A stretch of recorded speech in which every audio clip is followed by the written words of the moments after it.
and we have to really escalate the noise we make so that we'll be heard.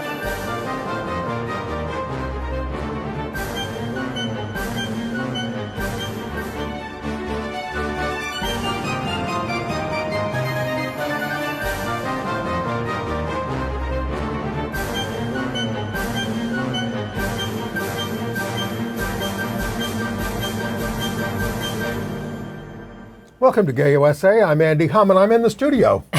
Yes, you are. And I'm Ann Northrop, and I am too. And let's see, should we adjust our... Come towards me a little. All right. How we doing? There we go. I think that's good. We're good? Yeah. And I hope you're all going to have a very happy National Coming Out Day, October 11th. Figure out a new way to come out. I should out a couple of our helpers I forgot to mention last week. We are tremendously grateful for the help we get from various community members for various things, and most particularly for our help from a couple of stellar photographers, one a great pro and the other a great amateur.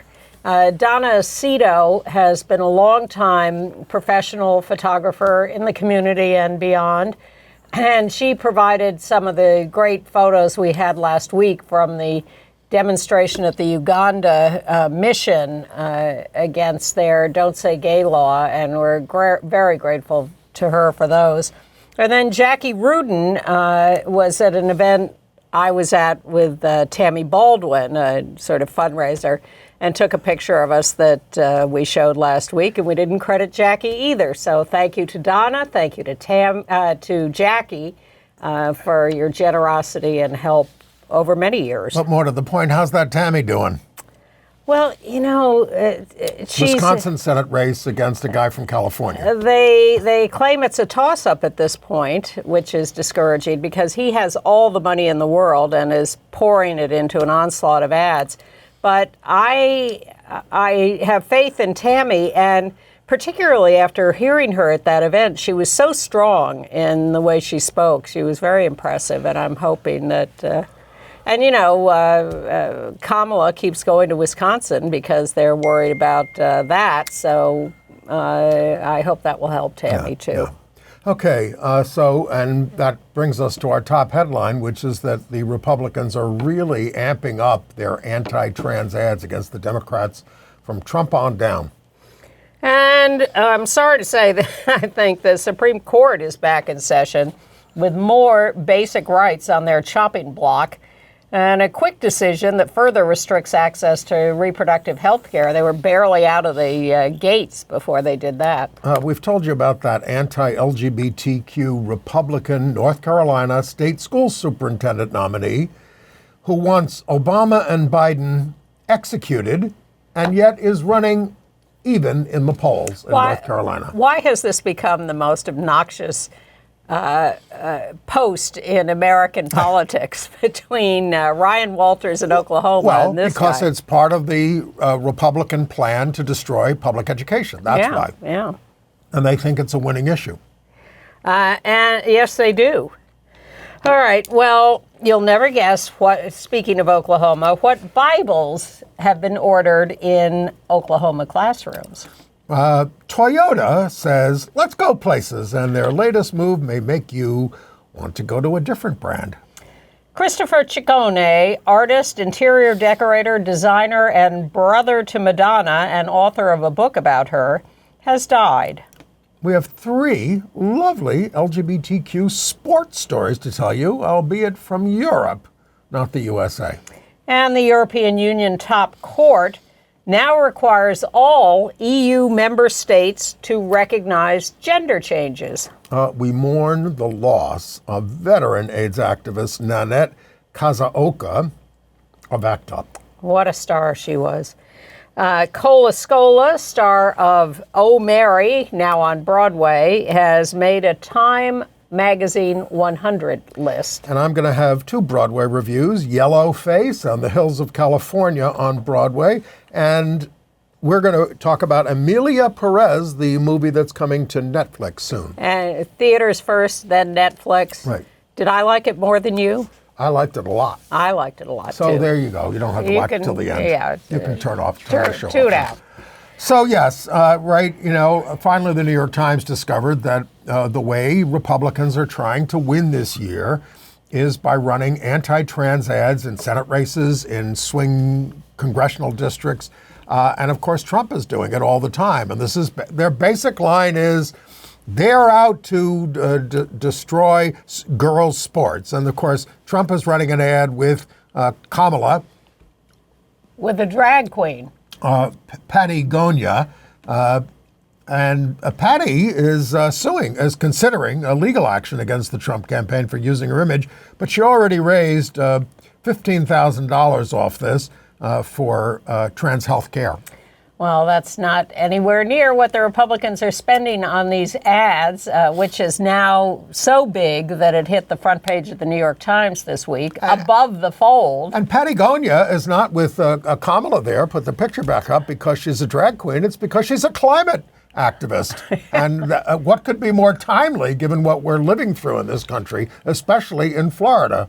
Well, it's an interesting case study. We tend to get them every 4 years, if not more often. The Republicans, I would argue, in 2004, George Bush got reelected with a lot of help from the anti-same-sex marriage referenda on ballots in many states. That was the strategy. Yeah.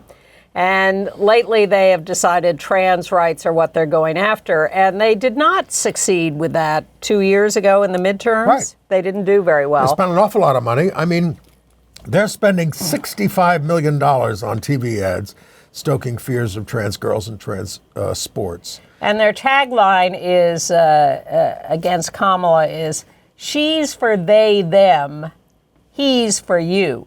Right.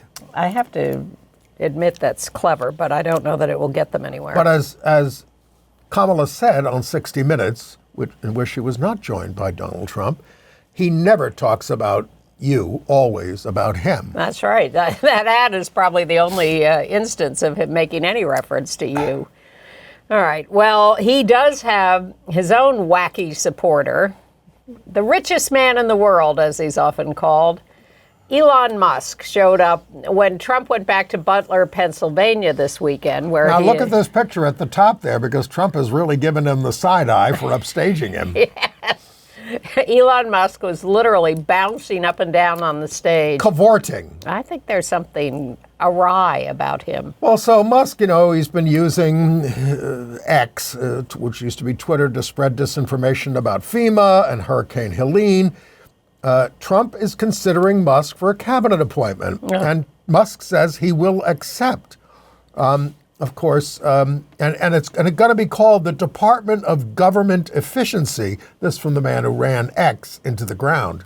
Who's lost a significant portion of his riches by his bad When you have all the money in the world, and when we live in a society where we let these people keep billions and billions, and this guy maybe possibly eventually $1 trillion, this is what's going to happen to your government. It's terrible. And by the way, we the people don't have to do this. Now, Kamala says, we're going to make the rich pay the fair share. I'd like to see that. Yeah, good luck with that.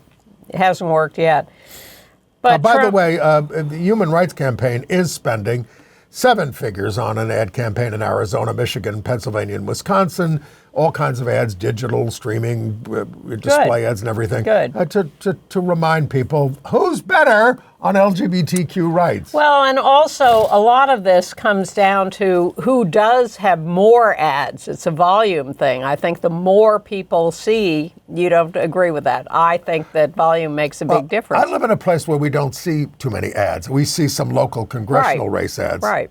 But I think in these states that are inundated with them, when you see thousands of ads as opposed to maybe someone else's hundreds, that makes an impact, no matter what they say. People don't listen to the details. They just have the affect or the effect of having that thrown at them. And one of, we talk about how Trump does nothing but lie all day. And one of his latest lies is, schools are teaching how to be trans, not math, not reading. They're just teaching kids how to be trans. Is our children learning? Well, here's another one. 17 porn actors have launched a $100,000 ad campaign on porn sites in swing states, warning that Project 2025 would ban pornography, erotic films, and imprison people that produce it. The ads will run in Pennsylvania, Michigan, Wisconsin, North Carolina, Georgia, Arizona, Nevada. They think this might help Harris with younger men.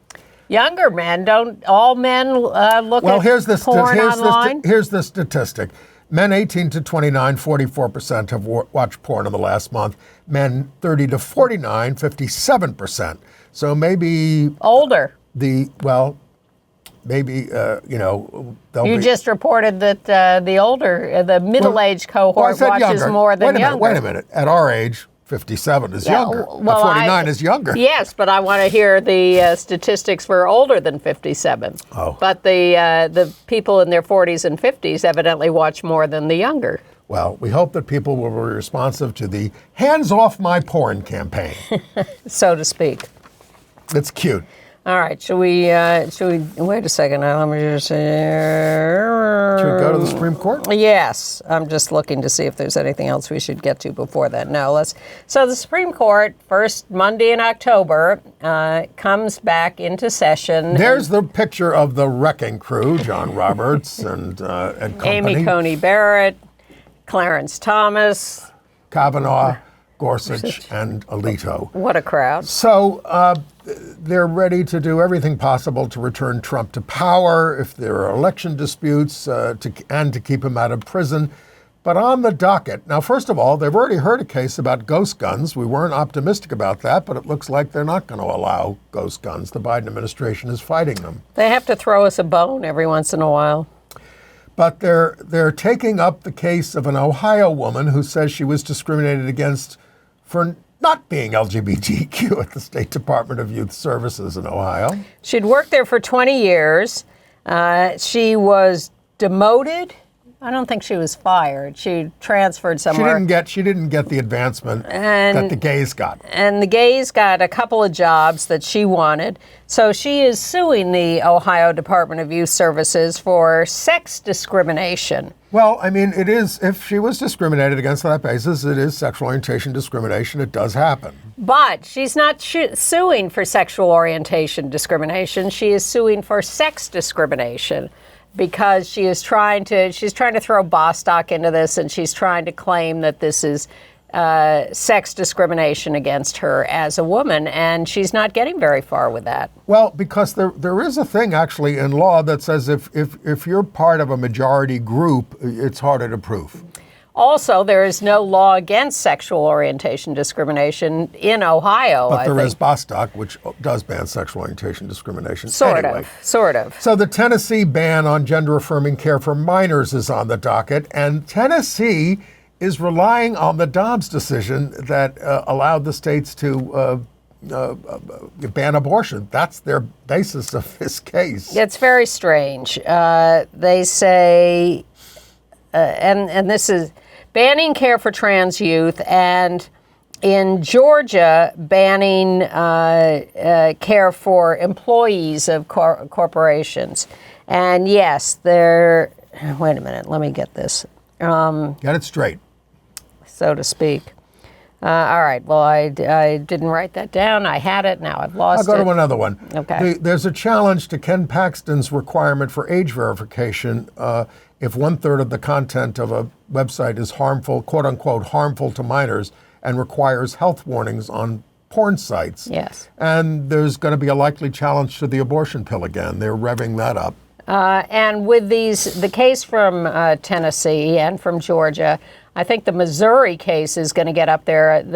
Missouri just ended a trial on their very restrictive no trans care for minors, and the state called expert witnesses that were doctors who have never treated trans patients.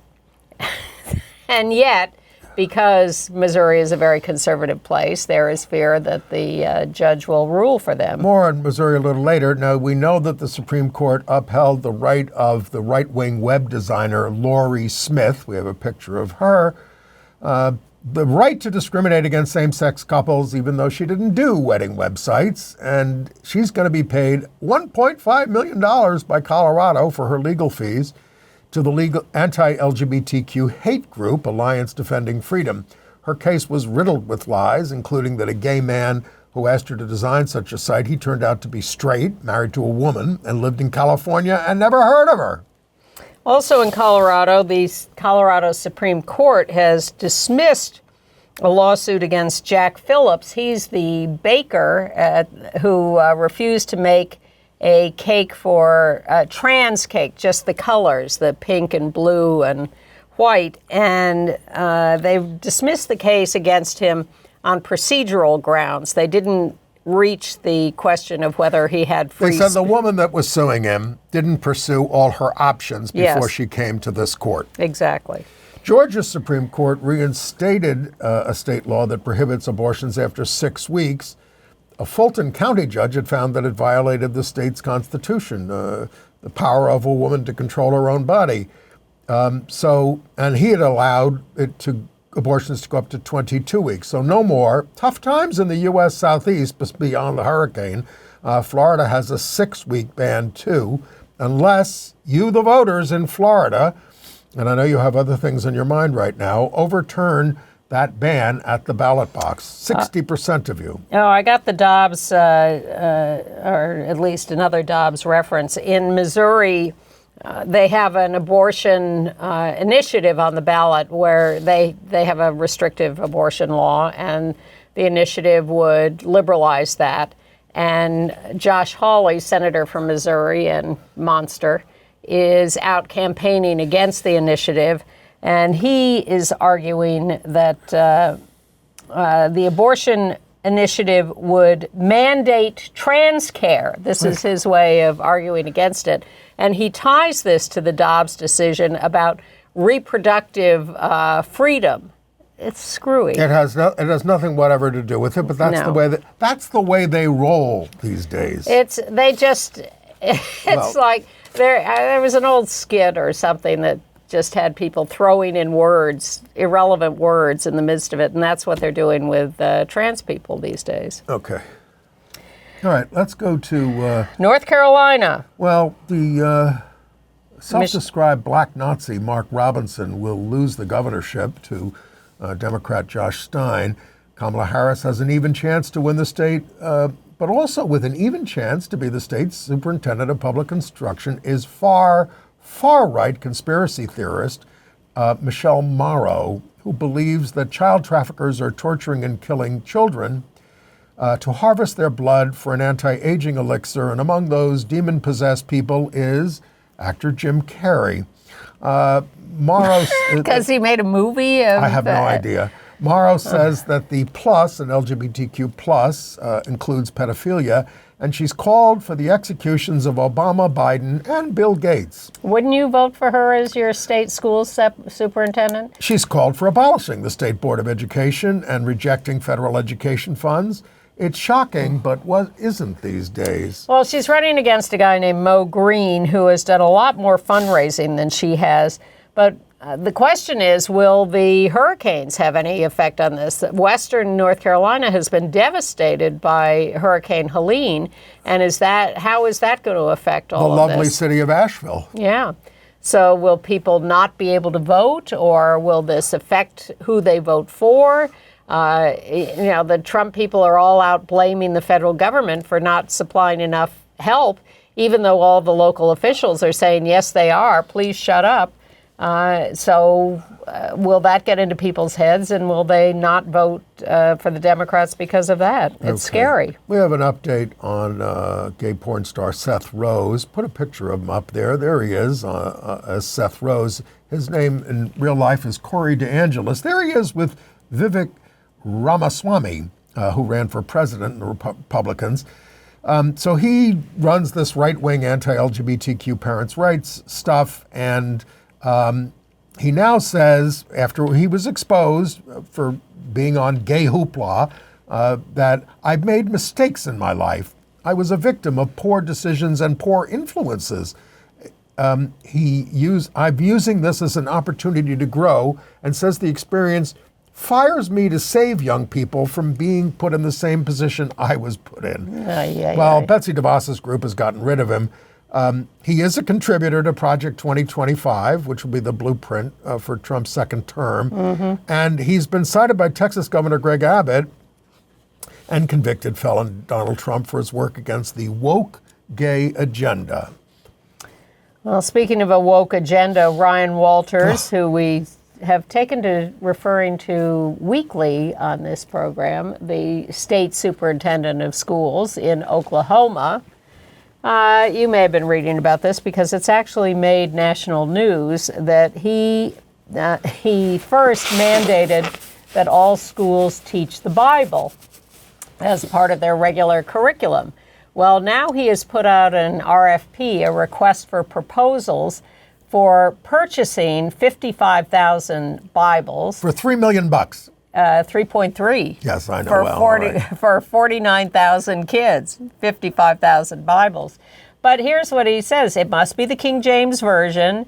It must include the United States Constitution, the Pledge of Allegiance, the Declaration of Independence, and the Bill of Rights, which, of course, we all find in our Bibles. And must be bound in leather. Or leather-like material. And there's only one Bible that seems to fit this description. Well, there are two. All right. The first one is the Lee Greenwood Donald Trump endorsed Bible, selling for $60, $59.99 perhaps. It's called God Bless the USA. Yeah. And the other one is a Donald Trump endorsed Bible. So Donald's getting a cut no matter what. Now, people, luckily the national news has caught on to this and is going around and asking people, aren't there cheaper Bibles available? And do they have to, aren't all of these? A, you can get one for $2.99. B, it's online for free. As are all those other documents.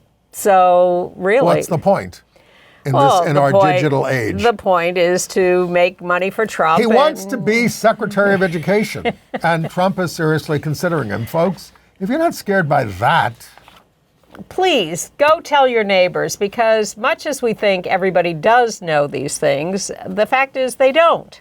Well, that's why we're here.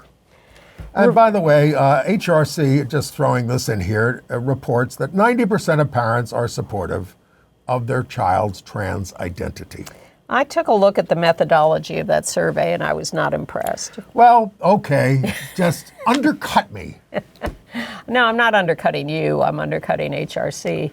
Nice, fine, but I think they need a little broader. Well, they're undercutting survey. that gay teacher out on Long Island, Michael Califano. Yeah. He was fired from a parish grade school, Maria Regina in Seaford, Long Island, when an anonymous person sent the school pictures of him kissing his boyfriend on the boyfriend's Facebook page. So he's got a civil rights suit against the Diocese of Rockville Center and the school. But the interesting development this week is they're not objecting. They tried to have the case dismissed and they're withdrawing that. They're saying, go ahead, bring the case, we're going to win. I guess that's the thinking.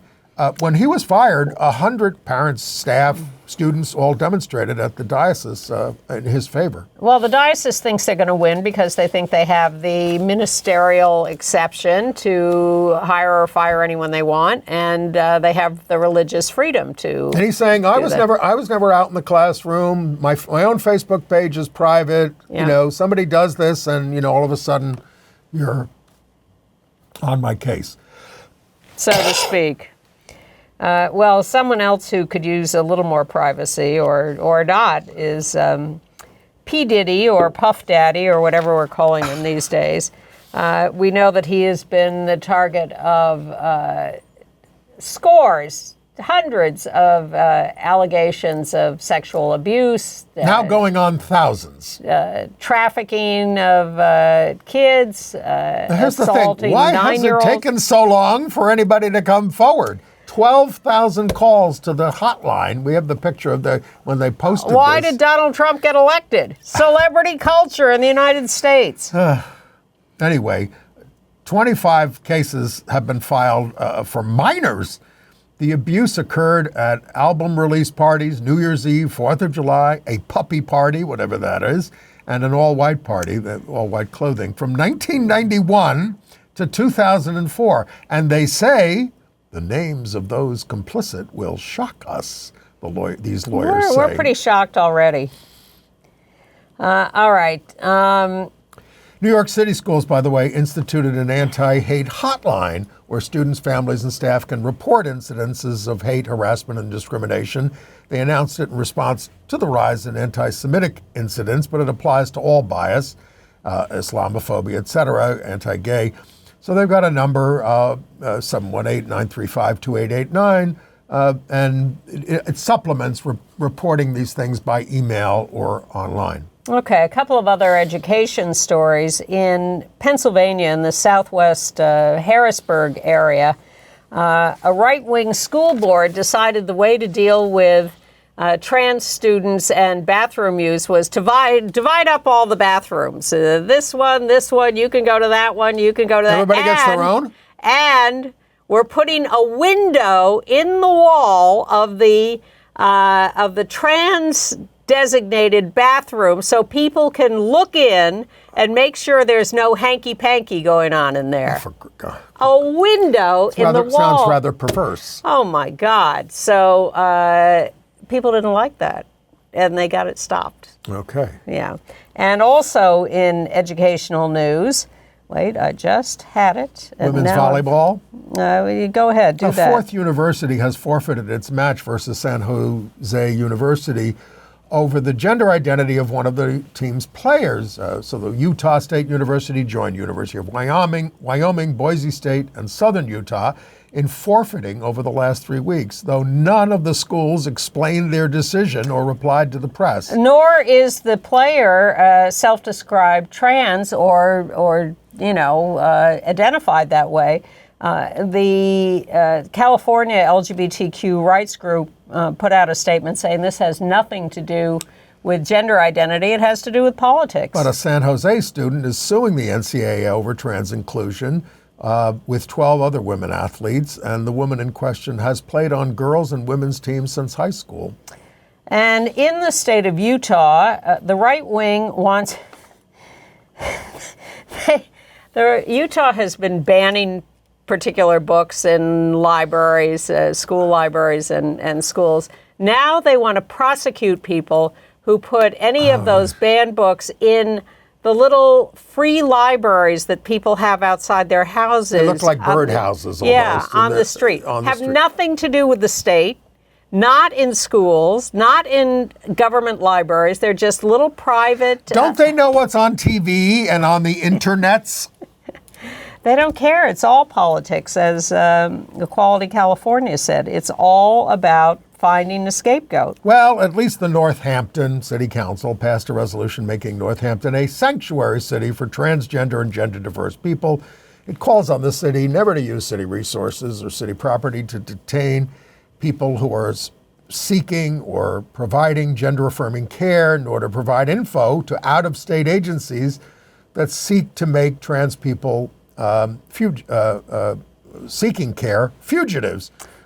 The only problem is it is a resolution. It's not a law or rule of any kind, but it's in Northampton. It's expected to have a lot of power. Okay. And sorry to see that in Colorado, the only lesbian bar has closed, Blush and Blue. Yeah. There it is.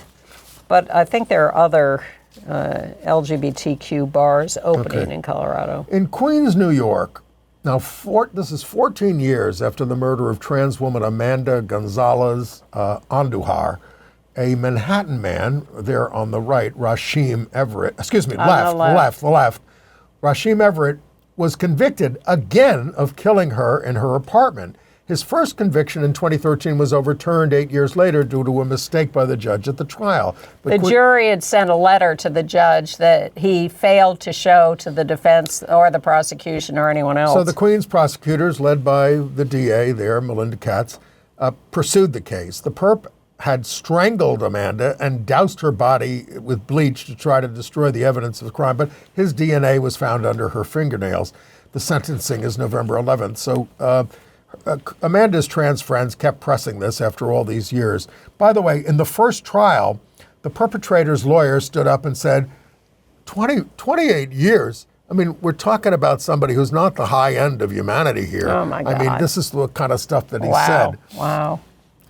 Well, and thank you to Melinda Katz, the DA, for saying we are not going to let this drop. We are going to prosecute this no matter how long it takes, under pressure from her friends and family.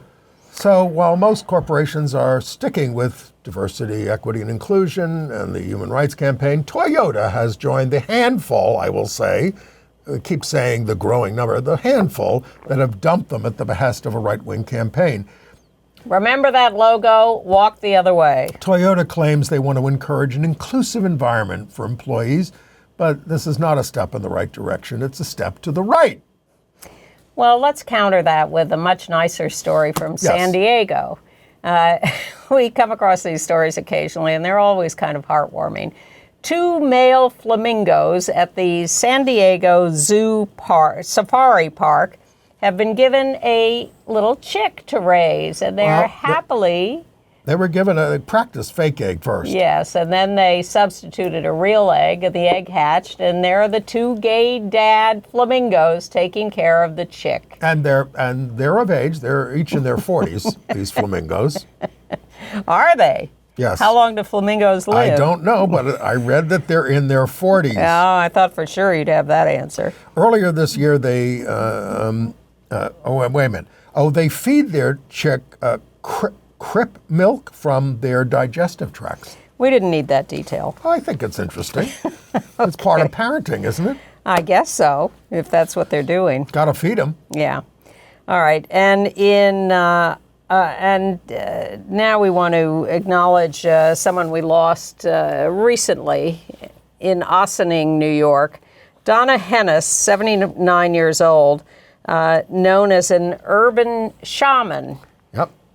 Quite famous. 79 years old, survived by her partner, Dale Kaplan, woman, famous for conducting rituals that honored the seasons and the stars, such as a mass egg balancing ritual at the World Trade Center and bonfires for the winter solstice.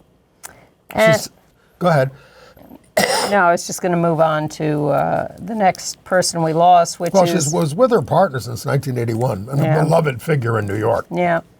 And then Christopher Ciccone died at 63 of cancer. He was notorious as Madonna's brother. He was a very accomplished and successful dancer, and he wrote a book about Madonna and the difficulties in their relationship, which then made them estranged. They had been very, very close, but this came between them.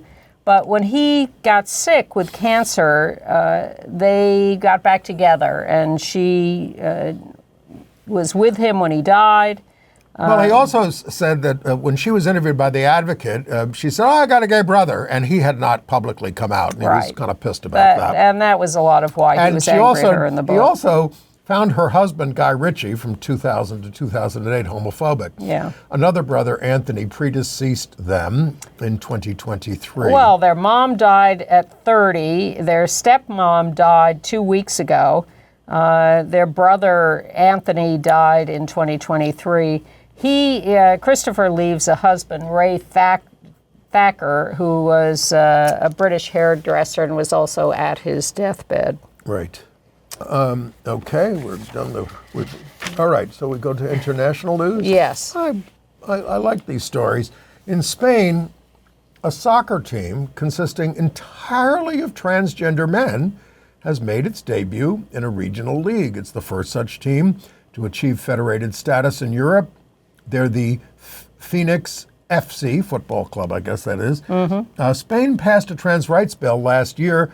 The governing body for the men's leagues in Catalan has let players of any gender play, regardless of their official identity.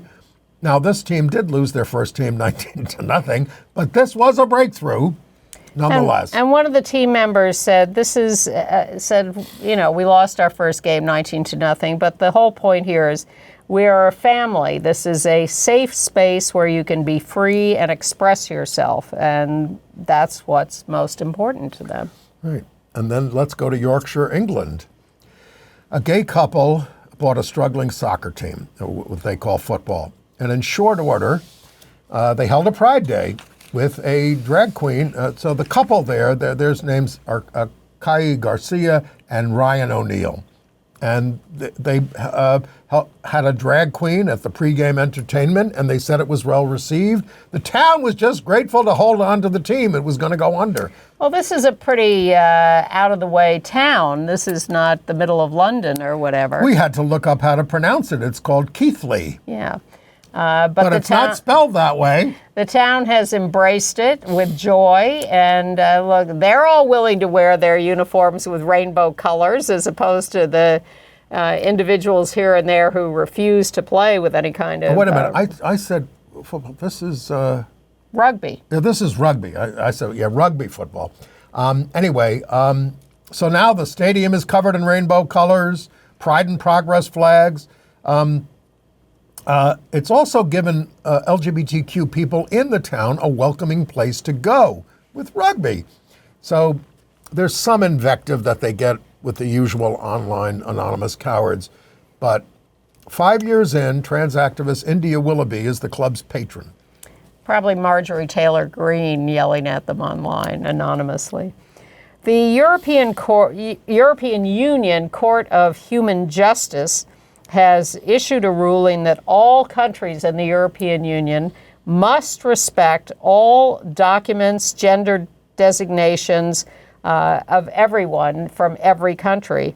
This started with Romania refusing to acknowledge a birth certificate change that was done in the UK by Romanian citizens. And the European Court has said, no, everybody has to respect these document changes. That is very big news. But in the country of Georgia, we told you last week that the president had refused to sign the new anti-LGBT bill, the Don't Say Gay bill, modeled after the Russian versions. I mean, they threw everything but the kitchen sink into this bill. It's sweeping. But as we suspected, the Speaker of the Parliament was empowered to and did sign the bill, and that makes it legal. And this was all pushed, by the Orthodox Church there. It takes homophobia to a whole new level. Elections there are on October 26th. I imagine that it had something to do with that. So we'll see if that helps or hurts, because this vote was close. Yeah. It was not a blowout vote. Oh, so you think maybe they could switch the majority in the parliament? Might be nice. It would definitely be nice. Might be nice. Now, and of course, it's certainly going to hurt any chance they get into the European Union, which they are applying for. Yeah. So you remember in the Olympics there was controversy over a trans woman boxer. Actually, not a trans woman. Right. Someone charged with being a trans woman, right, who was not. And she had a powerful win over an Italian woman. Imani Khalif, who defeated Angela Carini. Yes. And so, Angela, after the match, was like crying and, But she was crying, but then she said, it was fair and square, and yes, it was fine. But the whole world, I'm talking about Elon Musk, J.K. Rowling, all these people, Trump, they all pile on. Trump was using this in his campaign and say, it was really a man. So Lauren Bobert gets on the bandwagon for the poor, defeated Italian woman and starts raising money for her. Well, she wanted to raise the equivalent of what the winner got at the Olympics, $196,000, but she raised $67,000 for her. And what happened? The Italian woman refused the money. And so it's been returned to the donors, and Lauren Bobert, with any luck, has egg on her face. The Italian woman had apologized, issued an apology to Khalif after getting over her anger. Sure, at losing, but yeah. But there's a a survey internationally asking, how do you feel about having homosexual neighbors? I have some. They're very nice people. The question was asked by the Integrated Value Survey since 1993 in several countries. Back then, 40% of Americans said they didn't want homosexual neighbors, but that wasn't the worst result, up there with Brazil. But we are the worst now. About 13% of Americans objecting. Now, this does not include all these countries in Africa and, the Middle East and everything like that. It's mostly Western Europe, Latin America. But everybody else is making progress. And now the best is Sweden, where it's like 3% object to having homosexual neighbors. And we're tracking them down. And exactly, we know who you are. Well, speaking of surveys, I'm going to now segue into AIDS and health news. GLAAD, Gay and Lesbian Alliance Against Defamation, is that still what they call it? I'm not sure. Anyway, they conducted a survey on HIV stigma, and they got in trouble because they put out this press release that said, HIV stigma is decreasing. Markedly. Markedly. It's down from 89% to 85%. Which is markedly insane on its face. And the HIV community, organizations, people, whatever, got up in arms and said, what the hell are you talking about? First of all, this is just incorrect. Second of all, your survey stinks. And how dare you? And it turned out that they didn't survey people with HIV to say, how are you being treated these days? They just surveyed random people around the country to say, what do you think? Is HIV stigma as bad as it used to be? And people said, well, maybe not. And that just infuriated the HIV community, which was up in arms. The good news is that they then had a big meeting with GLAAD. Online. Yes. And Sarah Kate Ellis didn't show up. No, she did not. She's the head of it. People made some rather nasty remarks about that. I wouldn't call them nasty. I would have called them factual. Cleaning her chandelier. Oh, well. But they had a good outcome from the meeting, and everyone is coming out of it a little hopeful. But it was really a shameful attempt at a survey. Now, GLAAD said that they'd post the hour and 44-minute meeting online, and they didn't. So, but since they said they were going to, HIV columnist Mark King did, and we will link to it. Yeah, because this is, they didn't ask, not only did they survey this random population, they did not ask a single HIV positive person what their experience of stigma is these days, as people are still being prosecuted and sent to jail for being sexually active with HIV, even if they're undetectable or using protection.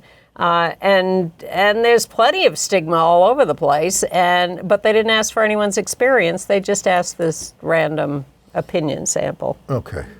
Tell us about Nanette. Nanette Kazaoka, and that's a Japanese name from her second husband, was a fantastic activist with ACT UP for many years. Yeah, holding up the sign, farmer greed kills. She was at 1 million demonstrations.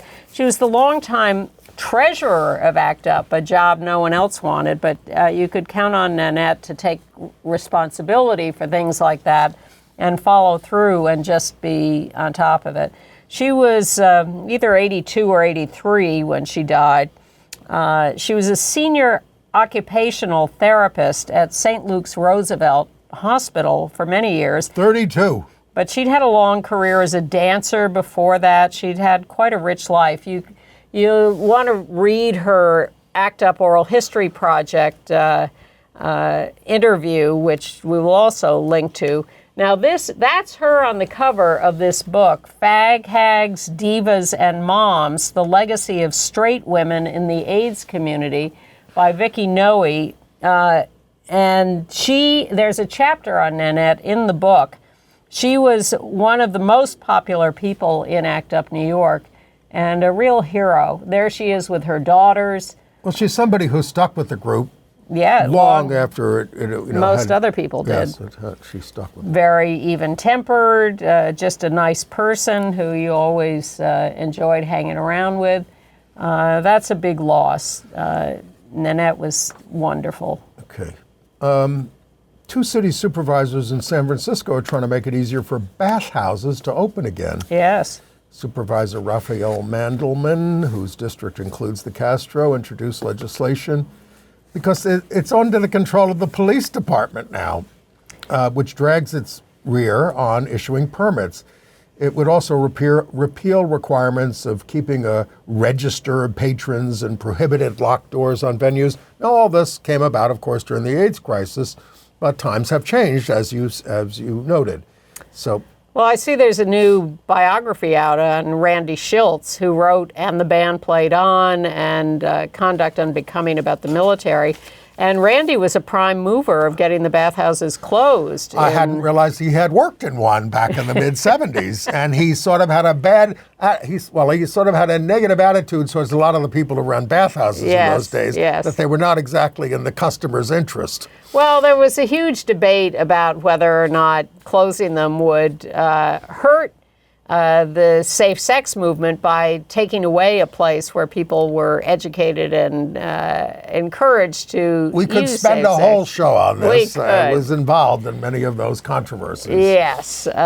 Nonetheless, the bathhouses were shut down in San Francisco. I mean, we sued the state of New York because they wanted to close them down on the basis that anal and oral sex was taking place there, and they never mentioned vaginal sex as an issue in AIDS, which was terrible. Or anal and oral sex among heterosexuals.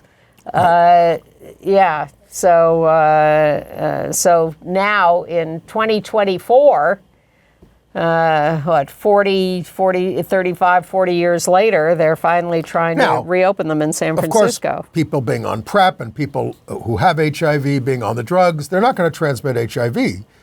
But there are, of course, many other STIs to worry about, and people still need to be conscious about that. Oh, everyone needs to be conscious, and everyone needs to be educated, and everyone needs to be offered means of protection. But people also need freedom. And freedom. It's Kamala's Beyonce says we need freedom. And if you drive people underground or away, you have less chance of reaching them with, I feel like it's 35 years ago and I'm doing the education again. Now, what I just said about Kamala is going to be used in the next attack ad, that she's for freedom in bathhouses, but she didn't say that. I don't think they're watching us. Oh, you'd be surprised. Okay, entertainment news. Rebel Wilson. Rebel Wilson, who we told you last week married her girlfriend Ramona Gruma, is now in a lawsuit. She has her first directorial job of a movie. The movie's coming out, The Deb. I don't know what anyone's attitude is for that. But the producer sued her for defamation, defined as her bad behavior. She is countersuing for theft, bullying, and sexual misconduct by the producer. I'm going to fight for all those who have silently suffered from producer Amanda Ghost's reprehensible actions. It doesn't sound like a honeymoon. And says that more will be revealed. The film played at the Toronto Film Festival, and I assume will be available for us to look at soon. Ann's pal, Cola Scola, creator and star of Broadway's Oh, Mary, where they play a deranged Mary Todd, but I repeat myself, has been named to the Time Magazine 100 Next list in the magazine. Cynthia Nixon, writing their entry, writes that Cole's jaw-dropping rendition of their unlikely chosen role is a lesson to thespians everywhere of what committing to a character really looks like. Oh my God, he's so good. Or also, they are so good. Also being honored by God's Love We Deliver. Along with Sarah 21st. Jessica Parker and someone else major. The God's Love We Deliver fundraiser is going to be huge. Huge. Yeah. All right. I want to talk about the MacArthur Genius Grants. We told you last week that Justin Vivian Bond had won a MacArthur grant, $800,000 over 5 years. well deserved, long overdue for Vivian.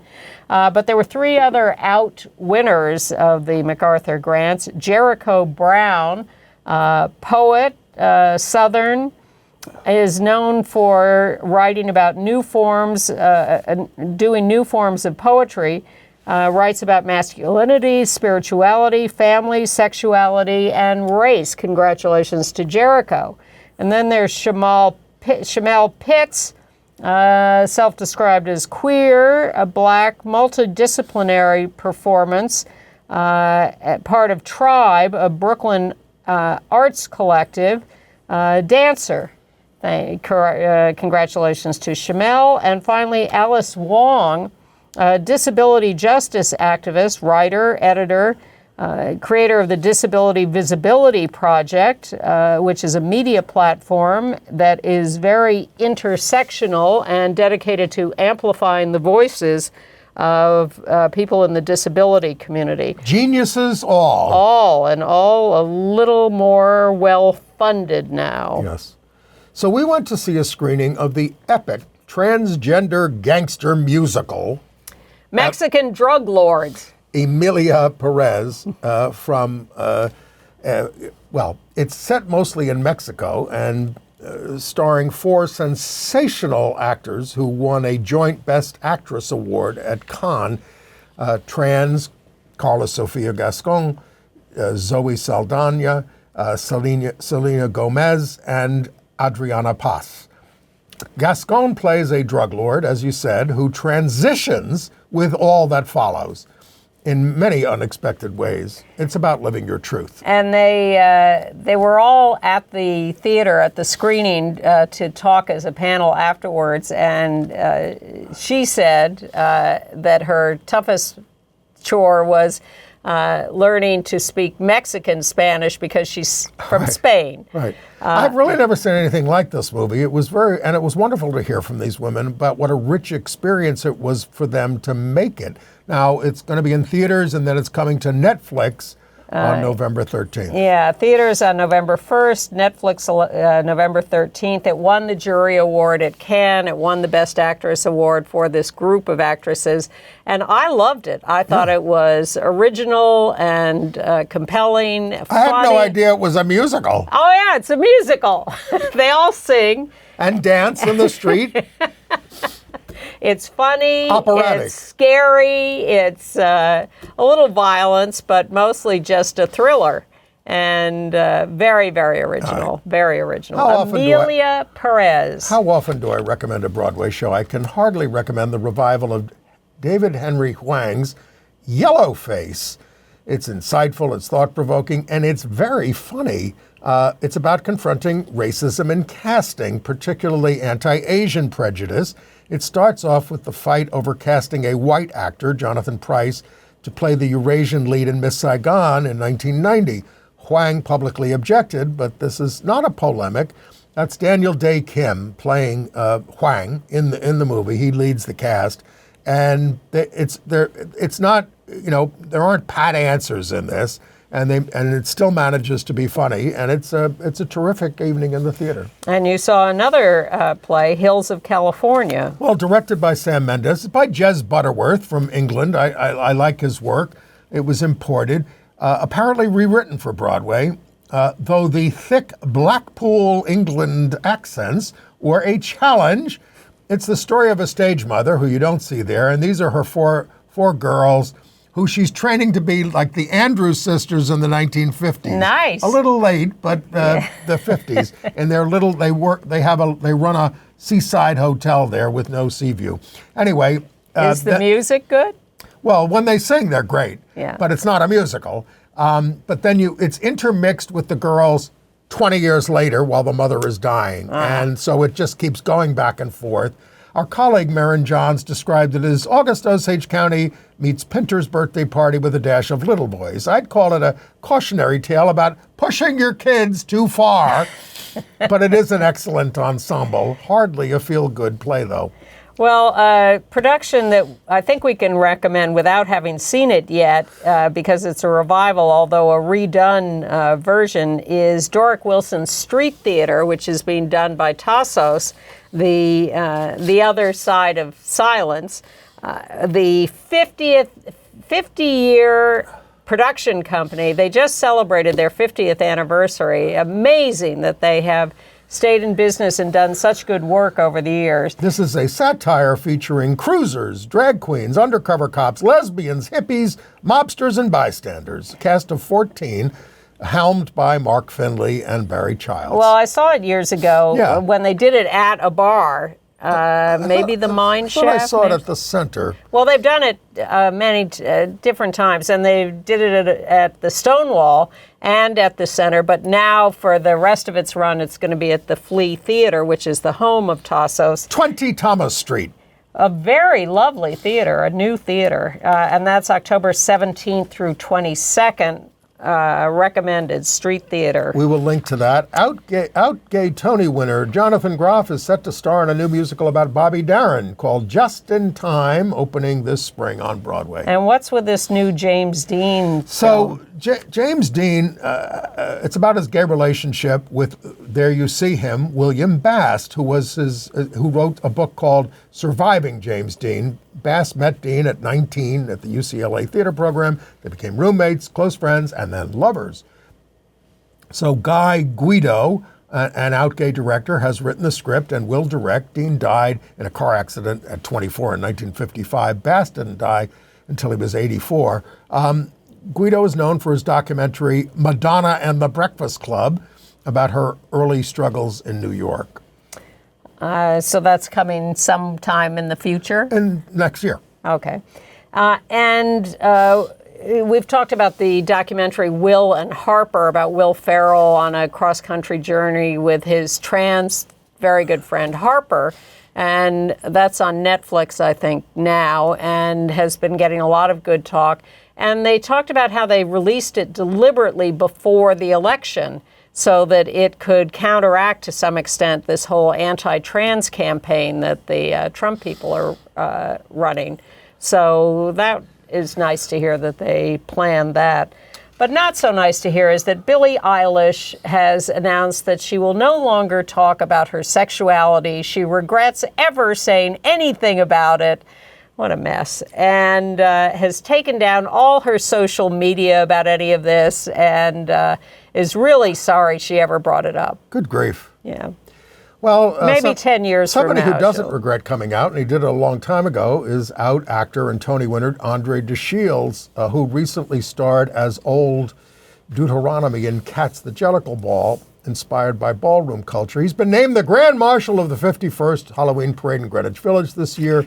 The parade is embracing a cat lady theme on the eve of the election. Yes, some of the Stop the Coup people are going to dress up as cat ladies and carry signs about the Project 2025. Andre says this is like winning a second Tony. So it's October 31st, Halloween, 7 o'clock. Lineup begins on 6th Avenue. South of Spring, and you all know where to go. I don't go out on Halloween, but have a great time. Well, he'll have a long performance going up 6th Avenue as the star of the show. And we'll be back here next week with our show. Thank you for joining us. We'll see you. With Marin Johns, yes, next week? Yes, Marin next week.